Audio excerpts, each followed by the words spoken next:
You mad cause your daughter fuck with me on spring break? Well, I'ma fuck her till the springs break. Roll another one cause I'm winning. In my photo, looking real photogenic. Salut à tous et à toutes, comment vous allez? Vous avez fait une bonne rentrée, j'espère?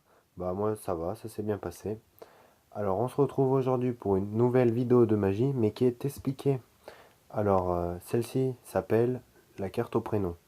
Alors tout d'abord, je vais vous montrer comme quoi les cartes ne sont pas mises dans un ordre, elles sont bien au hasard. Si vous voulez, pour vous rassurer, je vais mélanger un peu. Voilà.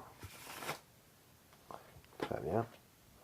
Alors, on va faire choisir une carte au spectateur. Donc vu que j'en ai pas, je vais en choisir une pour lui. Par exemple, stop ici. Alors, il choisit sa première carte, qui est l'As de cœur. Alors, l'As de cœur est bien au-dessus du paquet. D'accord? Alors maintenant, on va couper le jeu en deux. Et on va poser dessus. Donc l'As de cœur n'est plus au-dessus, ni en dessous. D'accord? Alors, maintenant, je vais vous remontrer une dernière fois, comme quoi normalement l'As de cœur devrait être quelque part. Donc, on va chercher à peu près. Voilà. Alors, tac, l'As de cœur, normalement vous l'avez vu. Si vous ne l'avez pas vu, c'est pas grave. On va dire qu'on va couper le jeu en deux, tiens, 2-6. Parfait ça. Alors, comme ceci.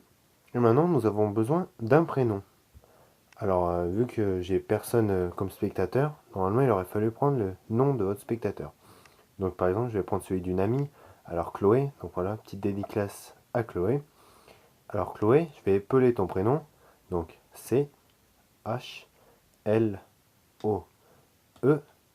Et la dernière carte est l'As de cœur. Donc, voilà, ce tour est la carte au prénom. A tout de suite pour les explications.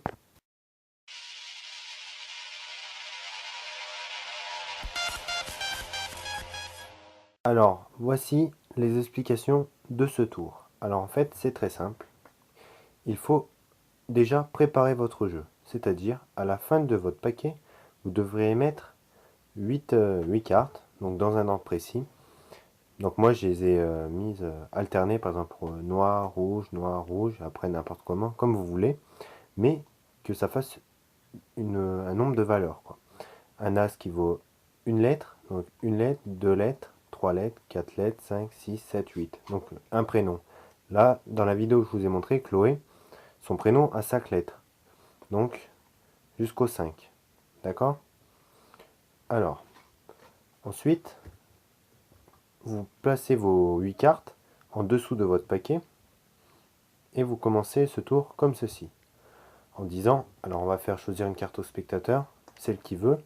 Bien sûr, pas les cartes en dessous, car c'est votre préparation. Par exemple, celle-ci. Le 6 de cœur. D'accord? Le 6 de cœur, vous allez le mettre au-dessus du paquet. Et ensuite, couper le jeu en deux. Donc, comme ceci. Où il y a la préparation en dessous, vous le mettez dessus la carte tirée par le spectateur. Donc, qui est ici le 6 de cœur. D'accord? Ensuite, vous cherchez votre préparation. Donc, vous cherchez, jusqu'à tomber, vous voyez, sur la carte du spectateur, car elle est juste avant votre préparation. Vous voyez? Donc vous ne faites semblant de ne pas la savoir. Et ensuite, vous comptez le nombre de prénoms qu'a votre spectateur. Donc par exemple, on va dire que c'est Romain. Donc vous comptez R, O, M, A, I, N. Vous gardez le doigt derrière et vous continuez, tac, à faire comme ceci. Après, vous ramenez une partie, donc ce que vous n'avez pas besoin, vous avez mis votre doigt derrière, vous tassez bien le jeu, et vous posez à droite ce que vous n'avez pas besoin. Ensuite, vous posez tout le tas, et vous expliquez comme quoi vous allez prendre une carte pour chaque lettre de son prénom. Donc, R, O, M, A, I, N. Et la dernière carte, normalement, c'est la carte du spectateur. Donc voilà, je vous dis un grand merci à ceux qui ont regardé cette vidéo et je vous dis à bientôt pour un nouveau tour de magie. Salut tout le monde!